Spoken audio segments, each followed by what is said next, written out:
தினத்தந்தி டிவியிலே ரங்கராஜ் பாண்டே என்று ஒருவர் இருந்தார். அவர் இப்ப சாணக்கியராகிவிட்டார். அவரை பேட்டிக்காக அழைத்தார். முதல் கேள்வி, நீங்கள் உயர்நீதிமன்ற நீதிபதி, அரசியல் சட்டப்படி தீர்ப்பு சொல்ல வேண்டும். அம்பேத்கர் வழியில் தீர்ப்புகள் என்று எழுதியிருக்கிறீர்களே, நாளைக்கு கோல்வார்கர் தீர்ப்பு என்று ஒருத்தர் எழுதுவார், என்ன சொல்கிறீர்கள் நீதியரசரே என்று கேட்டார். கோல்வார்கர் எழுது, சவர்கர் எழுது, இன்றைக்கு ஜாதியை பற்றியும் மதத்தை பற்றியும் தீர்ப்பு எழுத வேண்டும் என்றால் அம்பேத்கரை படிக்காமல் எழுத முடியும். அம்பேத்கர் ஒரு முறை சொல்லியிருக்கிறார்கள், ஒரு விளையாட்டாகத்தான் சொன்னார்கள். இந்த நாட்டுடைய மிகப்பெரிய புராணம் ராமாயணம், இன்னொரு பெரிய புராணம் மகாபாரதம். ராமாயணத்தை எழுதியவர் யார்? வால்மீகி, ஒரு பிற்பட்ட சமுதாயத்தை சேர்ந்தவர். மகாபாரதத்தை எழுதியவர் யார்? வியாசர், பட்டியலினத்தை சேர்ந்தவர். அப்படிப்பட்ட ஒரு நாட்டில் இந்த அரசியல் சட்டத்தை எழுத வேண்டும் என்று சொன்ன போது இந்த பட்டியலினத்தை சேர்ந்த அம்பேத்கரை தான் கூப்பிட்டார்கள். அறிவு என்பது ஏதோ ஒரு சமுதாயத்துக்கு சேர்ந்தது அல்ல. நம்முடைய மோடி நாடாளுமன்ற தேர்தலிலே அவர் வந்தார். ஒரு தடவை இல்லை, 8 தடவை வந்திருக்காரு. 8வது முறை இங்க இருக்கக்கூடிய தியாகராய நகரில் இருக்கக்கூடிய பாண்டி பஜார், அங்க அவருக்கு பெரிய திறந்த வாகனத்திலே ஊர்வலம். அப்பொழுது அவருடைய குறிக்கோள் 400 சீட்டு வாங்குவோம். அவங்க தமிழ்ல பேச மாட்டாங்க, இங்கிலீஷ்ல பேச மாட்டாங்க, ஹிந்தியில் தான் பேசுவாங்க. 400 என்றால் 400. ஒருத்தர் கோஷம் போடுறாரு, ஆப்கி பார். பதில் என்ன? 400 பார்னு சொல்லணும். ஆனா பக்கத்துல இருக்கிற ஐசிஎம் கடையெல்லாம் பார்த்தான், சாக்கோ பார்னு கத்தனான். 15 நிமிடம் ஆப்கி பார்னா சாக்கோ பார்னு கத்துறான். மதுரையில் ஒரு சர்ச்சி இருக்காரு, சாமிநாதன் தெரியும், கேள்விப்பட்டிருக்கேன். 1935ஆம் வருட இந்திய அரசியல் சட்டத்தை பார்த்து காப்பிட்டார்கள். இவர் உண்மையிலேயே சட்டக்கல்லூரியில் அரசியல் சட்டத்தை படித்தாரா? ஒரு உயர்நீதிமன்ற நீதிபதி இப்படி ஒரு பொறுப்பு இல்லாமல் பேச முடியுமா? இது போன்ற சிறுமதியாளர் இருக்கு, இது போன்ற அறிவறி இருக்கு. அவர் அங்கே பதில் சொல்லி இருக்கிறார். இதே குற்றச்சாட்டை அப்பொழுதும் சொன்னார். அதற்கு அம்பேத்கர் என்ன சொன்னார் என்றால், அனைவருக்கும் வணக்கம். இன்றைய இந்த நூல் வெளியீட்டு விழாவில் ஒளிவட்டம் யாரை சுற்றி இருக்க வேண்டும்? இன்றைய தினத்தின் கதாநாயகன் திரு சன்னா அவர்கள், அவரை நான் பாராட்ட கடமைப்பட்டிருக்கிறேன். இந்த நூல்களை எல்லாம் திரையிலே மறைத்துவிட்டு திறந்த போது இவ்வளவு நூல்களையும் அவர் எழுதியிருக்கிறாரா, அதை தொகுத்து வெளியிட்டிருக்கிறாரா என்ற ஆச்சரியம் என்னை இன்னும் விட்டு போகவில்லை. ஒரு மெழுகுவர்த்தி எரியும் போது ஒளி தெரிகிறது, ஆனால் தன்னைத்தானே அழித்து கொண்டிருக்கிறது. அப்படி கடந்த 5 ஆண்டுகளாக தன்னைத்தானே அழித்து இன்றைக்கு ஒளி வெள்ளம் பாய்ப்பதற்கு ஒரு தியாகத்தை உருவமாகத்தான் நான் சென்னா அவர்களை பார்க்கிறேன். அம்பேத்கருடைய எழுத்துக்கள் ஒளி பாய்ச்சக்கூடிய சக்தி வாய்ந்த ஒரு எழுத்துக்கள். எனக்கு முன்னால் என்னை அறிமுகப்படுத்தியவர் சொன்னார்கள், அம்பேத்கர் ஒளியில் எனது தீர்ப்புகள் என்ற புத்தகத்தை நான் எழுதினேன். நான் ஓய்வு பெற்ற பிறகு 2013ஆம் வருடம் ஏதாவது செய்ய வேண்டும் என்று யோசித்த போது நான் ஜாதி சமயம் அல்லது சமயத்தை பற்றி கொடுத்த தீர்ப்புகளை எல்லாம் ஒன்றாக சேர்த்து அவற்றுக்கெல்லாம் ஒரு முன்னுரை எழுதி அந்த புத்தகத்திற்கு ஒரு தலைப்பை வைக்க வேண்டும் என்று யோசித்த போது என்னுடைய தீர்ப்புகள் ஜாதி சமயத்தை பற்றி என்று சொல்ல விரும்பவில்லை. ஒரு புதிதாக தலைப்பு கொடுக்க வேண்டும் என்று எண்ணிய போது எனக்கு தோன்றியது, இந்த தீர்ப்புகளை எல்லாம் வாசிக்கும் போது அந்த தீர்ப்புகளுடைய உள்ளடக்கம், அந்த தீர்ப்பிலே காட்டிய மேற்கோள்கள் எல்லாம் பாபா சாஹேப்புடைய எழுத்துக்கள். ஆகவே நான் அம்பேத்கர் ஒளியில் எனது தீர்ப்புகள் என்று நான் எழுதினேன். இப்படி ஒரு புத்தகம் வெளிவந்தவுடன் முதலில் அதை வெளியிட வேண்டும் என்று விருப்பப்பட்டவர் நம்முடைய தலைவர் திருமா அவர்கள். இதை விட ஒரு பெரிய அரங்கத்தில், காமராஜ் அரங்கத்தில் இந்த புத்தக வெளியீட்டு விழாவை நடத்தினார்கள். இந்த புத்தகத்தை தமிழகம் முழுவதும் எடுத்து செல்ல வேண்டும் என்று தலைவர் திருமா அவர்கள் அடிக்கடி சொல்வார்கள். சவர்ணத்தவருக்கு ஒரு அம்பேத்கர் தேவை, அவர்ணத்திற்கு ஏற்கனவே ஒரு அம்பேத்கர் வந்து விட்டார், இனிமேல் இன்னொரு அம்பேத்கர் வர வேண்டும் என்றால் அது சவர்ண ஜாதியை சேர்ந்தவர்களுக்கு தேவை என்று அவர் சொல்லியிருக்கிறார். அப்படி சவர்ண ஜாதியிற்கு இன்னொரு அம்பேத்கர் உயிர் பெற்று வருவாரா என்பதை விட இன்றைக்கு வாழ்வும் அம்பேத்கர் என்று சொன்னால் இந்த 50 நூல்கள் தான். இதை யார் படிக்க வேண்டும்? சாதாரண மக்களா? உச்ச நீதிமன்றத்தில் இருக்கிற தலைமை நீதிபதி படிக்க வேண்டும். இன்றைக்கு சமூக நீதியை நாம் சொல்லுகின்ற நேரத்தில் இந்த சமூக நீதியை வேறு விதமாக சொல்லக்கூடிய சூழ்நிலை, அதற்கான கருத்த மேகங்கள் இன்றைக்கு திரண்டு வந்து இருக்கின்றன. அந்த மேகங்களை கலைக்க வேண்டும் என்றால் இந்த ஒளியை பாய்ச்ச வேண்டும். நான் அம்பேத்கர் ஒளியில் எனது தீர்ப்பு என்ற புத்தகத்தை எழுதிய போது தினத்தந்தி டிவியிலே ரங்கராஜ் பாண்டே என்று ஒருவர் இருந்தார். அவர் இப்போ சாணக்கியராகிவிட்டார். அவரை நீ பேட்டிக்காக அழைத்தார். உங்களை பேட்டி காண வேண்டும். முதல் கேள்வி, நீங்கள் உயர்நீதிமன்ற நீதிபதி, அரசியல் சட்டப்படி தீர்ப்பு சொல்ல வேண்டும். அம்பேத்கர் வழியில் தீர்ப்புகள் என்று எழுதியிருக்கிறீர்களே, நாளைக்கு கோல்வார்கர் தீர்ப்பு என்று ஒருத்தர் எழுதுவார், என்ன சொல்கிறீர்கள் நீதியரசரே என்று கேட்டார். நான் சொன்னேன், கோல்வார்கர் எழுது, சவர்கர் எழுது, இன்றைக்கு ஜாதியை பற்றியும் மதத்தை பற்றியும் தீர்ப்பு எழுத வேண்டும் என்றால் அம்பேத்கரை படிக்காமல் எழுத முடியும். நான் பெருமைப்படுகிறேன். நான் மட்டும்தான் என்னுடைய தீர்ப்பை அம்பேத்கரை மேற்கோள் காட்டியேன் என்று நான் ரொம்ப நாள் யோசித்து பார்த்தேன். 12 வருடம் கழித்து அதுக்கு ஒரு விடை கிடைத்தது. நவம்பர் மாதம் உச்ச நீதிமன்றம் ஒரு தீர்ப்பளித்திருக்கிறார்கள். சுகன்யா சாந்தா என்ற ஒரு வழக்கு. அந்த வழக்கிலே 8 இடங்களில் அம்பேத்கரை மேற்கோள் காட்டியிருக்கிறார். உச்ச நீதிமன்றம் அரசியல் சட்டத்தை வியாக்கியானம் செய்கின்ற அதே நேரத்தில் அந்த வியாக்கியானம் செய்வதற்காக அவர்களுக்கு அம்பேத்கர் தான் தேவைப்பட்டார்கள். நான் சொல்கிறேன், வரலாறு என்னை மன்னித்து விட்டது. நான் மட்டும் மேற்கால் காட்டவில்லை. இன்றைக்கு இந்த இனத்துடைய உச்ச நீதிமன்றமே அதை மேற்கோள் காட்ட வேண்டிய சூழ்நிலையில் இருக்கிறார்கள். ஒரு பெரிய புத்தகத்தை கொடுத்தால், இப்பெல்லாம் நம்முடைய இளைஞர்கள்லாம் கையில் ஒரு ஆண்ட்ராய்டு ஃபோன், அதில் ஏதாவது ஒரு வாட்ஸ்அப்பில் செய்தி அனுப்பினால் 3 நிமிடம் 2 நிமிடம் போட்டால் படிப்பாங்க. கொஞ்சம் பெருசாக இருந்தால், சார் நாங்கள் பின்னாடி படிக்கிறோம்னு சொல்லுவார்கள். ஒரு பெரிய புத்தகத்தை கொடுத்தால், தலவாணி மாதிரி கொடுக்குறீங்களே, திண்டு மாதிரி கொடுக்குறீங்களேம்மாங்க. இத்தனை பெரிய புத்தகத்தை கொடுத்தால் எவ்வளவு நாள் படிப்பார்கள் என்று தெரியாது. இந்த புத்தகத்தை எல்லாம் தலவாணி அளவு இல்லாமல் ஒரு யானை அளவில் எழுதியிருக்கிறார்கள். நம்முடைய அரசியல் சட்டம் உலகத்திலே மிகப்பெரிய சட்டம். 395 பிரிவுகள், எல்லா விதமான விஷயங்களையும் சொல்லியிருக்கிறார்கள். இந்த அரசியல் சட்டத்தை அதற்கு ஒரு பட்டம் கொடுத்தார் நீதிபதி கிருஷ்ணய்யர் அவர்கள். அவர் எப்பயுமே புது வார்த்தையெல்லாம் கண்டுபிடிப்பார். திடீரென்று ஒரு நாள் சொன்னார், பேச்சிடெர்மிக் பார்ச்மெண்ட், 2 லத்தீன் வார்த்தைகள். பேச்சிடெர்ம் என்று சொன்னால் யானை, பார்ச்மெண்ட் என்று சொன்னால் பேப்பர். யானை போன்ற காகிதம் இந்த அரசியல் சட்டம் என்று சொன்னார். ஆனால் இந்த யானை போன்ற ஒரு காகிதத்தை தயார் செய்வதற்கு யானை போன்ற உழைப்பை அம்பேத்கர் வெளியிட்டிருக்கிறார். அவருடைய உடம்பு முழுக்க மூளையா என்று நாம் யோசிக்க வேண்டியிருக்கிறது.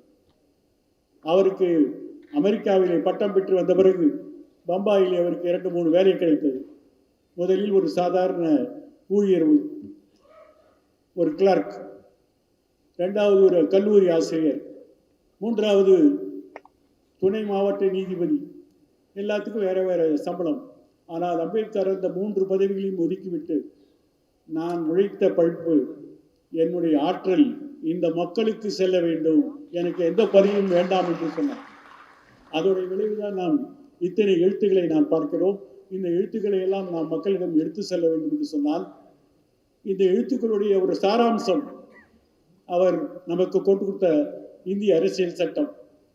இந்திய அரசியல் சட்டம் 1946ஆம் வருஷத்திலிருந்து 49ஆம் வருஷம் வரை 3 வருடங்கள் கடுமையான உழைப்பில், இங்கே ஒரு மதுரையில் ஒரு ஜட்ஜி இருக்காரு, சாமிநாதன், தெரியும், கேள்விப்பட்டிருக்கேன். இது எல்லாமே காப்பி. எத்தனை % காப்பி? 70% காப்பி என்று சொல்லியிருக்கிறார். நான் மதுரையிலே கூட்டத்திலே சொன்னேன், இதை பார்த்து இப்படி சொல்கிறீர்கள்? 1935ஆம் வருட இந்திய அரசியல் சட்டத்தை பார்த்து காப்பிட்டார்கள். எனக்கு முக்கியமான, இவர் உண்மையிலேயே சட்டக்கல்லூரியில் அரசியல் சட்டத்தை படித்தாரா, அல்லது நீதிபதி ஆகும்போது இந்த அரசியல் சட்டத்தை தூக்கி பிடிப்பேன், விருப்ப வெறுப்பு இல்லாமல், என்னுடைய ஞானத்திற்கு எட்டிய வரையில் காழ்ப்புணர்ச்சி இல்லாமல் நான் செய்வேன் என்று உறுதிமொழி எடுத்திருக்கிறாரே, இந்த அரசியல் சட்டத்தை உண்மையிலேயே படித்திருக்கிறாரா என்று பார்க்கும்போது நமக்கு உண்மையிலேயே பரிதாபம் ஏற்படுகிறது. ஒரு நீதிபதி, ஒரு உயர்நீதிமன்ற நீதிபதி இப்படி ஒரு பொறுப்பு இல்லாமல் பேச முடியுமா என்று மீண்டும் மீண்டும் அம்பேத்கரை படிக்கும் பொழுது, அந்த அரசியல் சட்ட பேரவையிலே நடத்திய விவாதத்தை பார்க்கும்போது, இது போன்ற சிறுமதியாளருக்கு, இது போன்ற அறிவறிக்கு அவர் அங்கே பதில் சொல்லியிருக்கிறார். இதே குற்றச்சாட்டை அப்பொழுதும் சொன்னார்.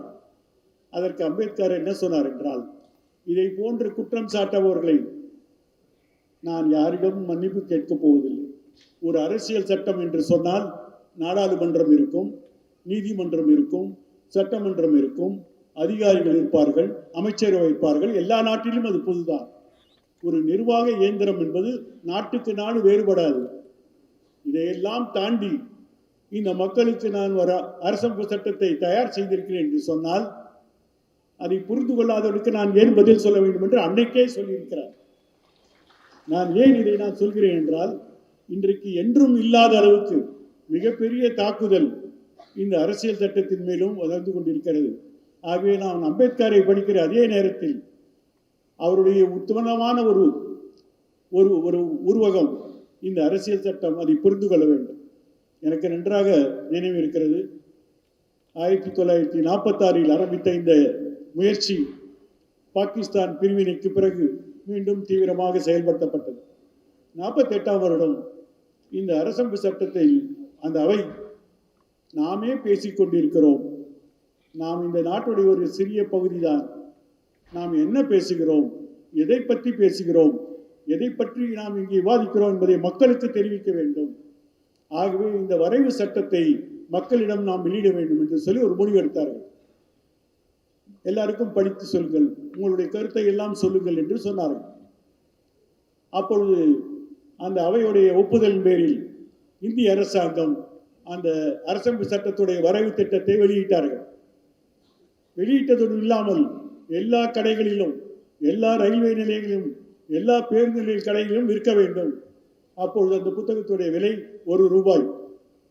1947ஆம் வருடம், 48வது வருடம் இந்த புத்தகத்தை வாங்க வேண்டும் என்றால் ஒரு சாதாரண மனிதன் ₹1 செலவழிக்க வேண்டும்.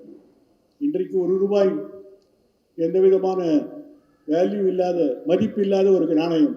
ஆனால் அன்றைக்கு ₹1க்கு 10 படி அரிசி வாங்க முடியும். அன்னைக்கும் மக்கள் வாங்கினார்கள். நான் சமீபத்திலே ஒரு பத்திரிகையிலே பார்த்தேன், அன்றைக்கு வரைவு அரசமைப்பு சட்டம் 1,00,000 பிரதிகள் விற்று தீர்ந்தது. மக்களுக்கு ஆர்வம், நாம் நம்மை ஆளப்போகிறோமே, எப்படி ஆளப்போகிறோம், அதுக்கு என்ன அமைப்பு, என்ன அதிகாரம் என்பதையெல்லாம் ஆவிட்டார். 4 முறை இந்திய அரசு அச்சகம் வெளியிட்டார்கள். வெளியிட்டவுடன் வெளியிலிருந்து பெரிய பெரிய மனுக்கள் எல்லாம் வருகிறது. ஆயிரக்கணக்கில் மனுக்கள் வருகிறது. இப்படி இருக்க வேண்டும், அப்படி இருக்க வேண்டும். குழந்தை பிறப்பதற்கு முன்னால் குழந்தை எப்படி இருக்கும் என்று நாம் கற்பனை செய்வது போல், குழந்தைக்கு என்ன பேர் வைப்போம் என்று சொல்வது போல், குழந்தைக்கு என்ன துணி தைப்போம் என்பது போல் மக்கள் எல்லாம் இந்த குழந்தையை ஆர்வமாக பெற்றுக்கொள்வதற்கு தயாராக இருந்தார்கள். இந்த சூழ்நிலையில் 1,00,000 காப்பி இந்த அரசியல் சட்டம் விற்றிருக்கிறது என்று சொன்னால், இந்த நாட்டு மக்கள் இந்த அரசமைப்பு சட்டத்தின் மேல் எவ்வளவு ஆர்வமாக இருந்தார்கள் என்பதை நாம் புரிந்து கொள்ள வேண்டும். படிக்காத மக்கள், நான் சொல்வது 1948ஆம். இந்த சூழ்நிலையில் இப்படி வந்துக்கூடிய எல்லா மனுக்களையும் அந்த அவையை சேர்ந்த அதிகாரிகள் எல்லாம் பார்த்து, இது இந்த பிரிவுக்காக வந்திருக்கிறது, இது இந்த பிரிவுக்காக வந்திருக்கிறது, இது இந்த குழுவுக்கு அனுப்பலாம், அந்த குழுவுக்கு அனுப்பலாம் என்று அனுப்பி கொண்டிருந்தார்கள். சமீபத்திலே 2 வெள்ளைக்காரர்கள் இந்த மனுக்களை எல்லாம் ஆராய்ந்து ஒரு புத்தகத்தை வெளியிட்டிருக்கிறார்கள். அரசியல் சட்ட விவாதம் 5 பாகங்களாக இருக்கிறது, 5000 பக்கம் இருக்கிறது. ஆனால் இந்த மனுக்களை யாரும் பார்க்கவில்லை. அதையும் 2 ஆராய்ச்சியாளர்கள் இந்த மனுக்களை எல்லாம் ஆராய்ந்திருக்கிறார்கள். அந்த மனுக்களை எல்லாம் பட்டியலிட்டிருக்கிறார்கள். உங்களுக்கெல்லாம் அதிர்ச்சி இருக்கும். அந்த மனுக்களிலே ஒரு மனு, இன்றைக்கு 17வது பிரிவிலே தீண்டாமை ஒழிக்கப்பட்டு விட்டது, அது சட்டப்படி தண்டப்படிய கூற்றம், நாடாளுமன்றம் அதற்காக சட்டம் இயற்றலாம் என்றெல்லாம் 17வது பிரிவில் இருக்கிறது. இதை பற்றி விவாதம் நடக்கிறது. தீண்டாமை ஒழிப்பை பற்றி இந்த அவை என்ன சொல்கிறோம்? அந்த அவைக்கு ஒரு மனு வருகிறது. அந்த மனுவில் என்ன சொல்லியிருக்கிறார்கள் என்றால், இந்த தலித் மக்கள், அப்பொழுது பட்டியலினம் என்று இல்லை, தலித் மக்கள் என்று வைத்துக் கொள்ளலாம். இந்த தலித் மக்கள் குருடர்களை போன்றவர்கள், கண் எழுந்தவர்கள், பார்வை இழந்தவர்கள், அல்லது காது கேட்காத செவிடர்கள், போன ஜென்மத்திலே அவர்கள் எல்லாம் பாவம் செய்தவர்கள்.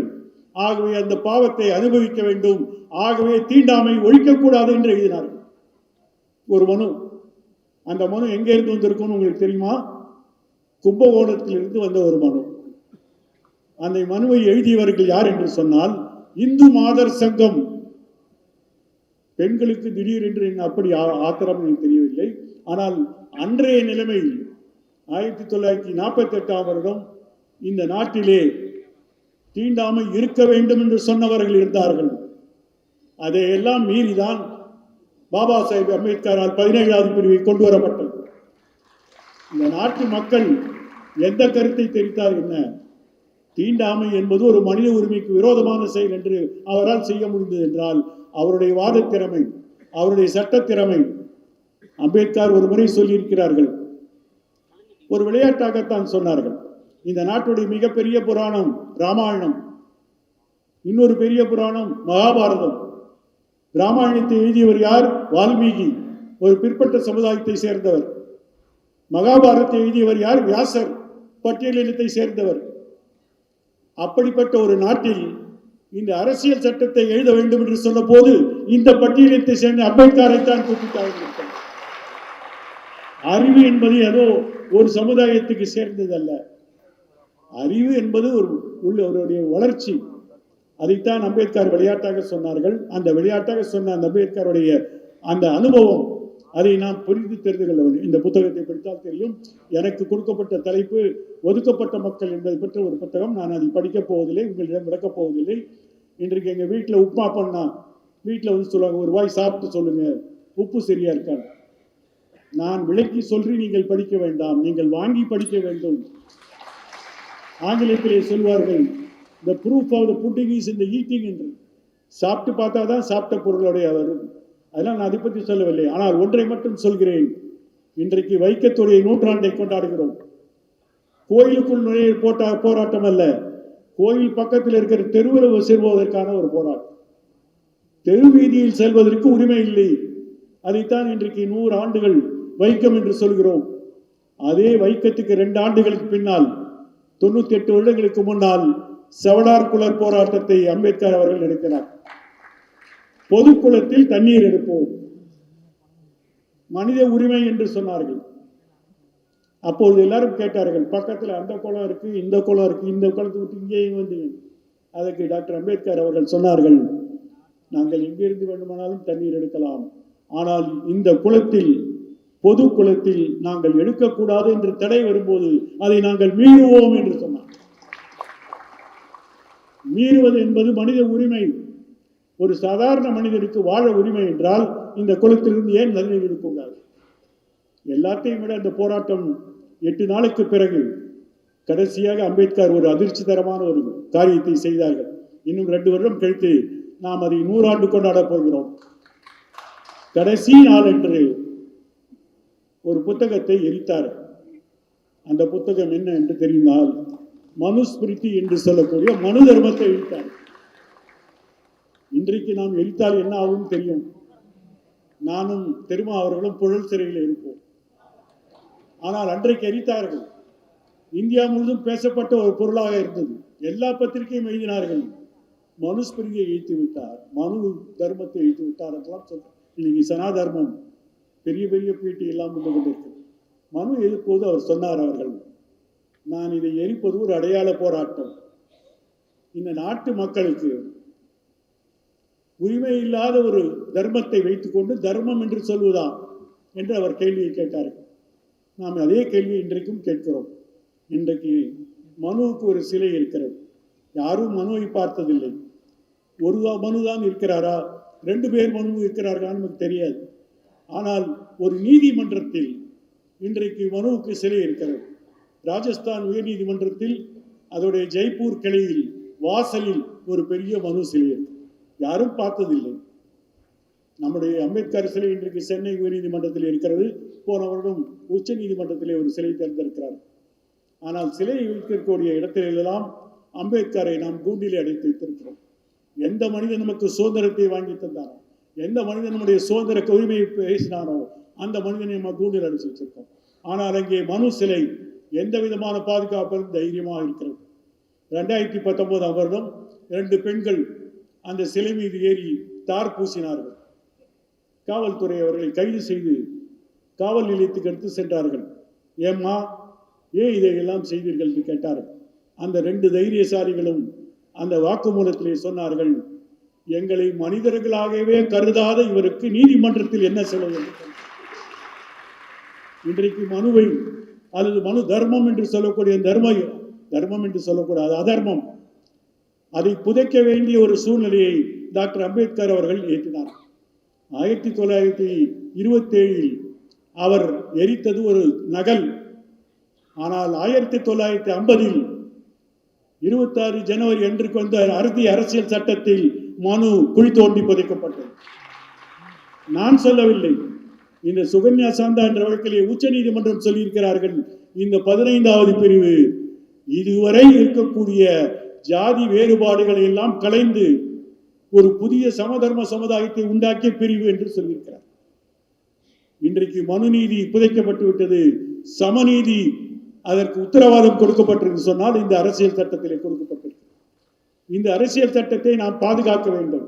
1948 ஒரு வரைவு சட்டத்தை 1,00,000 பேர் வாங்கினார் என்று சொன்னால், இந்தியாவுடைய எதிர்கட்சி தலைவர் எங்க போனாலும் இந்த அரசியல் சட்டத்தை காட்டுகிறார். பீகார் தேர்தலில் நான் பார்த்தேன், ஒரு கிராமத்திலே விவசாய பெண்களிடம் காட்டுகிறார். விவசாய பெண்கள் எல்லாம் கை தட்டுகிறார்கள். அவர்களுக்கு அரசியல் சட்டத்தில் என்ன இருக்குன்னு தெரியாது. ஆனால் ராகுல் காந்தி தைரியமாக சொல்கிறார், இதுதான் நம்முடைய மரபணு, இதை பாதுகாக்க வேண்டும் என்று சொல்கிறார். அந்த மக்கள் கை தட்டுகிறார்கள். ஒரு கேள்வி, அரசியல் சட்டம் பண்டிதர்களுக்கு மட்டும்தானா, நீதிபதிகளுக்கு மட்டும்தானா, அல்லது வக்கீல்களுக்கு மட்டும்தானா? சாதாரண மக்களுக்கு அரசியல் சட்டம் இல்லையா? சாதாரண மக்கள் அரசியல் சட்டத்தை உணர்ந்தே இருக்கிறார். இந்த அரசியல் சட்டத்தை மாற்ற விட மாட்டோம்.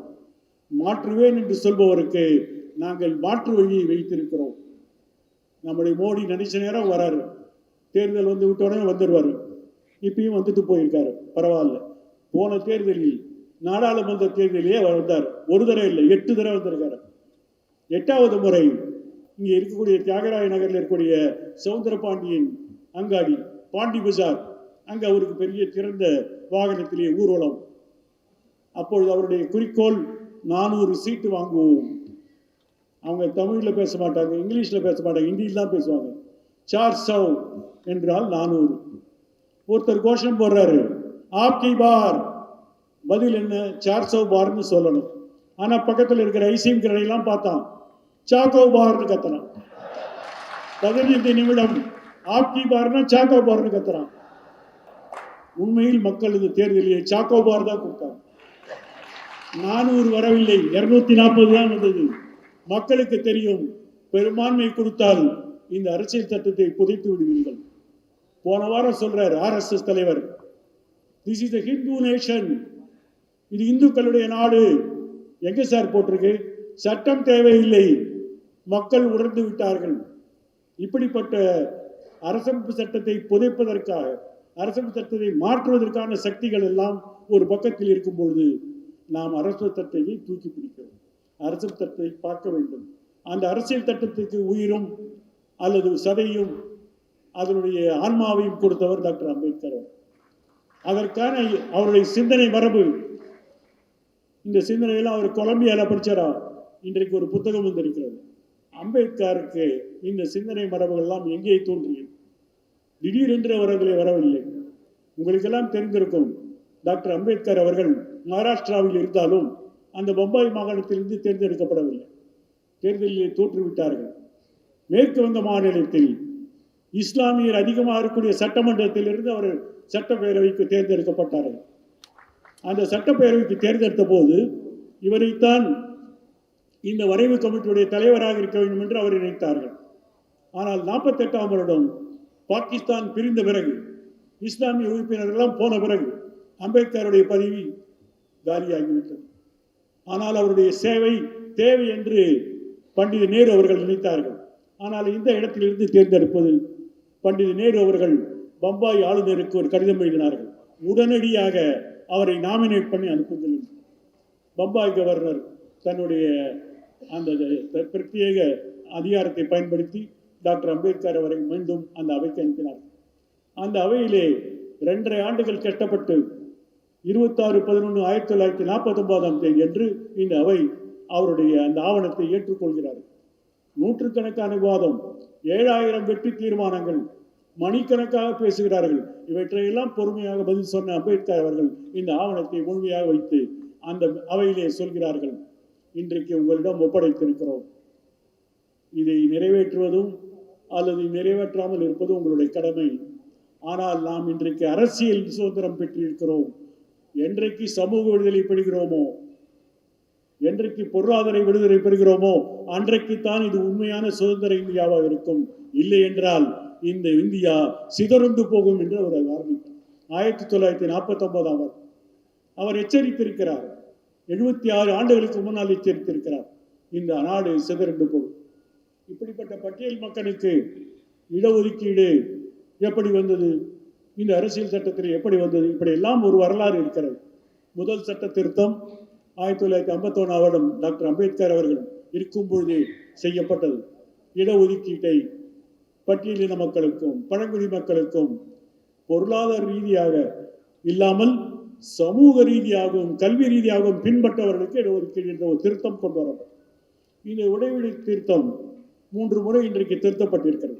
பதவி உயர்விலே உண்டு அல்லது இருக்கக்கூடிய சர்ப்ளஸ் போஸ்ட் என்று சொல்லக்கூடிய இதுவரை நிரப்பப்படாத பதவிகளில் மீண்டும் ஒரு சிறப்பு நிரப்பீடு வேண்டும் என்றும் உயர் கல்வி நிறுவனங்களை வேண்டும் என்றெல்லாம் திருத்தம் வந்தது.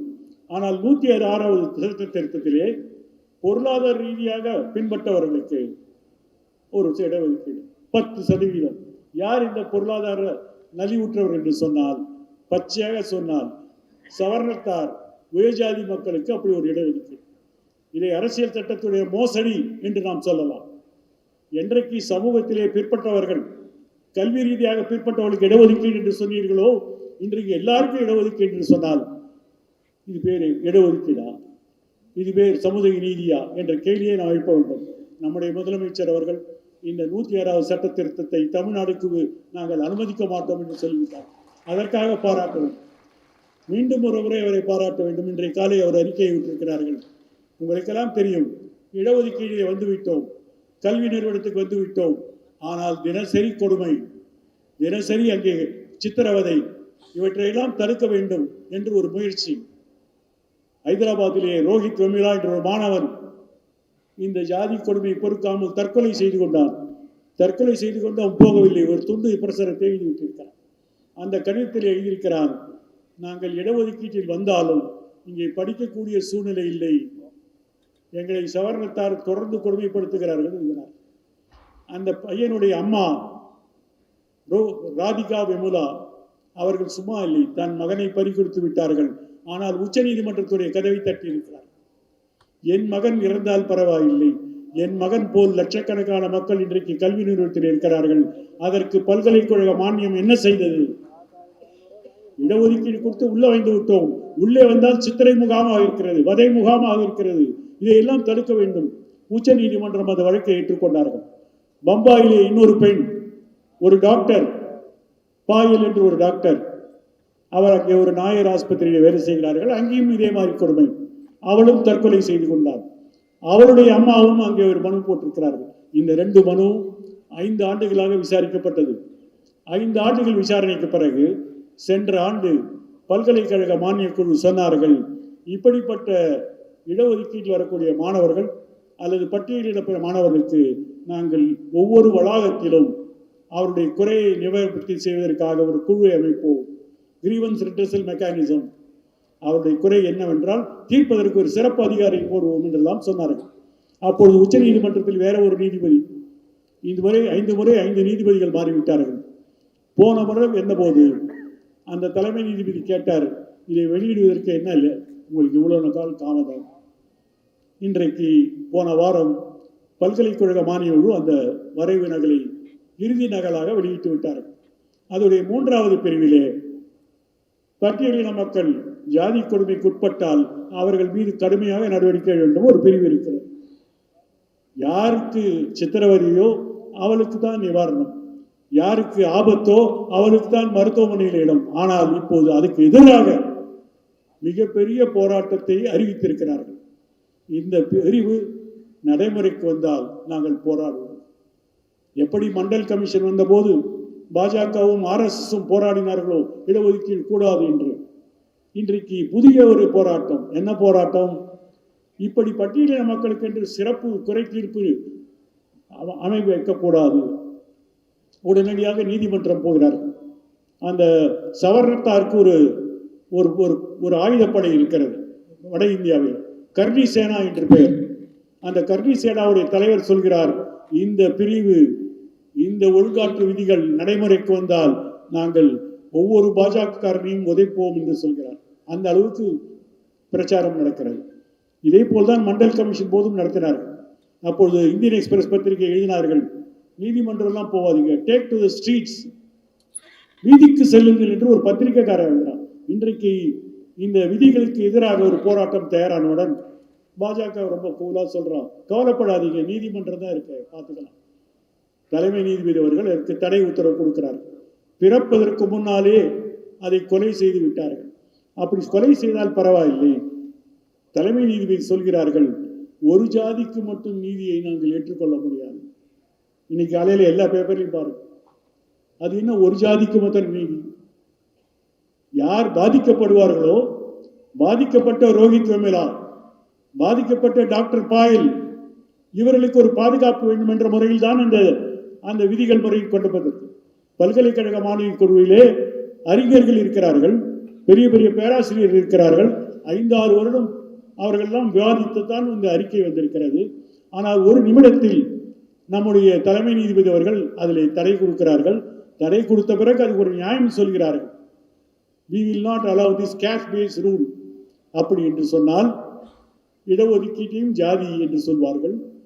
இடஒதுக்கீட்டில் பயன்படக்கூடிய மாணவர்களுக்கு பாதுகாப்பு என்றால் அதுவும் ஜாதி என்று சொன்னால், உண்மையிலேயே நான் முதலில் சொன்னது போல் இந்த புத்தகத்தை எல்லாம் படிக்க வேண்டியது நம்முடைய நீதிமன்றம்.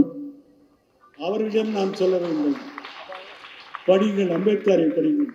இந்த சுகன்யா சார்ந்த வழக்கிலே சொல்லியிருக்கிறார்கள், இந்த ஜாதியுடைய மிச்ச சுத்தத்தை முறியடிப்பது என்பது கஷ்டமான காரியம்.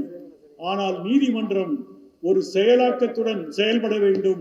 ஒவ்வொரு நீதிபதியும் இந்த ஜாதி மிச்சத்தை தகர்ப்பதற்கு 15வது பிரிவை பயன்படுத்த வேண்டும் என்றெல்லாம் சொல்லியிருக்கிறார். இப்படி ஒரு நீதிபதியில் சொல்லுவார்கள், இன்னொரு நீதிபதி சொல்வார் இது ஒரு ஜாதி நீதி. நான் கேட்கிறேன், இன்றைக்கு மனு ஜாதி நீதியா அல்லது அரசியல் சட்டம் ஜாதி நீதியா? இதற்கு டாக்டர் அம்பேத்கர் அவர்கள் அதற்கான விளக்கம் கொடுத்திருக்கிறார். அவருடைய ஜாதி ஒழிப்பது எப்படி ஒரு இடத்துல சொல்றாரு, சம்புகன் கதை உங்களுக்கு தெரியும்.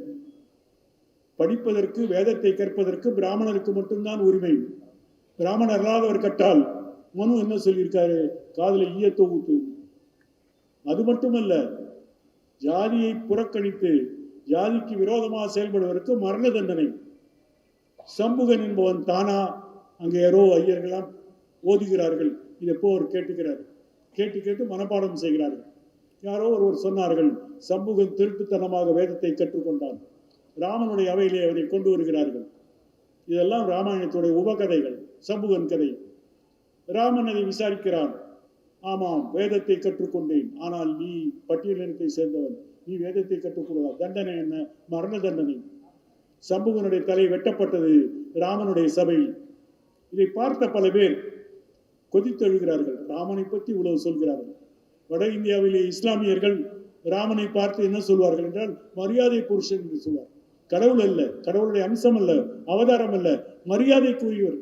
அப்படி மரியாதைக்குரிய ஒரு அரசன் ஏன் சம்புகனுக்கு மன்னிக்கவில்லை, ஏன் சம்புகனை அவர் கருணை காட்டவில்லை என்ற கேள்வி வரும். டாக்டர் அம்பேத்கர் அவர்கள் இதை பற்றி எழுதுகிறார். அம்பேத்கர் அவர்களுக்கு பல மொழி தெரியும், பாலியை படித்திருக்கிறார்கள், சம்ஸ்கிருதத்தை படித்திருக்கிறார்கள். சம்ஸ்கிருதத்திலே அவர் படித்த அந்த வால்மீகி ராமாயணத்தை பற்றி அவர் சொல்லும்போது சொல்கிறார்கள், ராமனை குறை சொல்லாதீர்கள், ராமன் ஒரு சத்திரிய அரசன், சத்திரிய நீதி மனு நீதி, ராமன் நிலைநாட்டியது மனு நீதி, நீங்கள் குறை சொல்ல வேண்டும் என்றால் மனு நீதியை குறை சொல்லுங்கள் என்று. இன்றைக்கு ஒரே கேள்வி, மனுநீதியா சமநீதியா? பதில் வேண்டுமென்றால் படிங்கள். நன்றி.